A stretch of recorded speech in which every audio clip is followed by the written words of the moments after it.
waxaan ku faraxsanahay in hayaankii doorashada ee muddo dheer soo socday maanta gabagabadiisii iyo dhamaystirkii hay-adihii dowladda aan goobjoog u nahay gabagabadoodii maadaama mas-uuliyadda dalka iyo nidaamka dimuqraadiyaddu ay tahay qor isku dhiib waxaan runtii ku faraxsanahay in aan soo dhaweeyo kuna wareejiyo xilka ra-iisul wasaare jamhuuriyadda federaalka soomaaliya mudane xamse cabdi barre.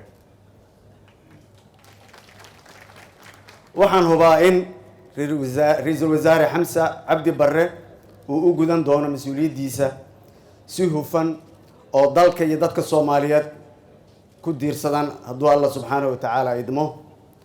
waxaan mahadnaq ballaaran u gudbinayaa madaxweyne maxamed cabdulaahi farmaajo oo runtii fursad ii siiyey inaan dalka iyo dadka soomaaliyeed u adeego muddo ku dhow 2 sannadood. sidoo kale waxaan u mahad celinayaa madaxweynayaasha dowlad goboleedyada, golahayga wasiirada, ciidamada qalabka sida, howlwadeennada xafiiska ra-iisul wasaaraha iyo shaqaalaha hay-adaha dowladda iyo dhammaan shacabka soomaaliyeed taageeradii iyo dhiirigelintii ay goor kasta ila garab joogeen muddadii aan waddanka u soo adeegayay. waxaan si gaar ah ugu mahad celinayaa golahayga wasiirada oo runtii muujiyey dhabar adeyg iyo dulqaad xilliyadii adkaa ee uu dalku soo maray, kuna guulaysteen in ay waajibaadkooda shaqo ee ay u hayeen shacabka soomaaliyeed u guteen si hufan oo sharaf ku dheehan tahay. sababtoo ah hadday caqabada ila imaan lahaayeen hawsha aan dalku u hayay siiba doorashada ma aysan hirgeleen.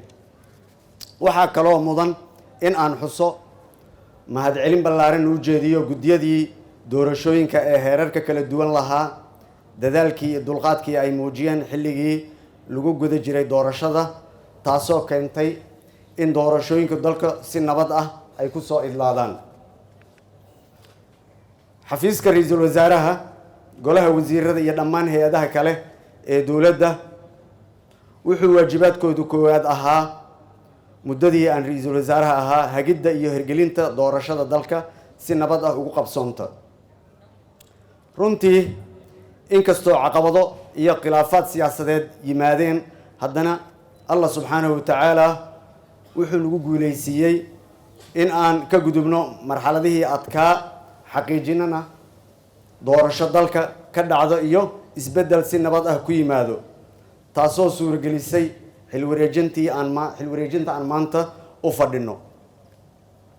sidoo kale xukuumaddeedu waxay ku guulaysatay in ay joogtayso adeega bulshada iyo dib u habeynta hay-adaha dowladda ee socday sida dayn cafiska iyo dib u habeynta ciidamada qalabka sida iyo hay-adaha dowladda. barnaamijka xukuumaddeeda waxaa aasaas u ahaa geedi socodka iyo hufnaanta dowladnimada. xukuumaddaydu waxay diiradda saartay howlaha muhiimka u ah geedi socodka dowladnimada sida sugidda amniga, xoojinta dimuqraadiyadda, qabashada doorashada si nabad ah ku qabsoonta, horumarinta dhaqaalaha iyo ballaarinta adeegyada bulshada.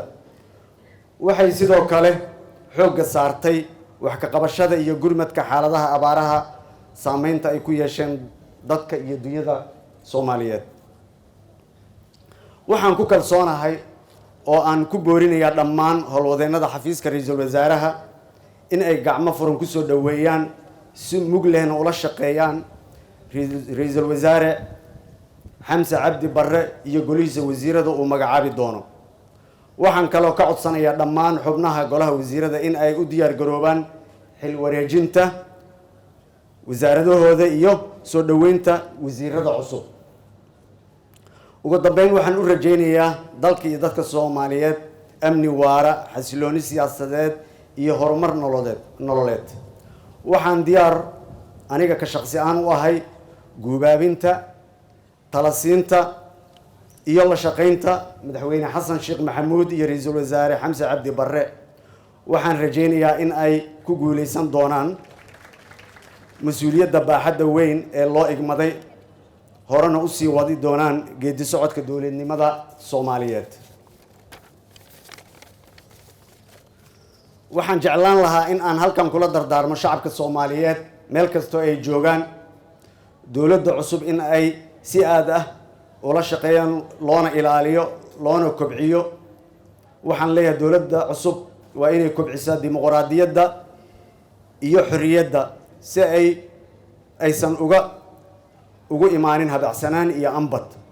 waxaan ka codsanayaa madaxweyne xasan sheekh maxamuud iyo ra'iisul wasaare xamse cabdi barre in baaritaan lagu sameeyo ay ogaadaan dibandaabyooyinkii ku yimid doorashooyinka dalka iyo badqabkii dimuqraadiyadda iyo xorriyadda muwaadiniinta si aysan mar kale u dhicin ku takrifal awoodeed iyo damac shakhsiyadeed ee lid ku ah hanaanka geedi socodka dowladnimada iyo dastuurka dalka.